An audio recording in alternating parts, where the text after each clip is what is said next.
video ઉતારે આમ ઘઉં બાર ઘઉં નો મોટા હા નાઈક હજી ઉભા નહોતા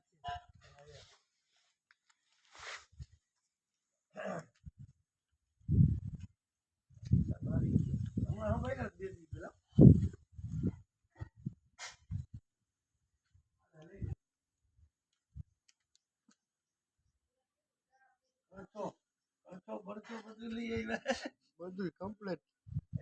બધું કમ્પ્લીટ કરીને જ લઈએ થોડા મોડા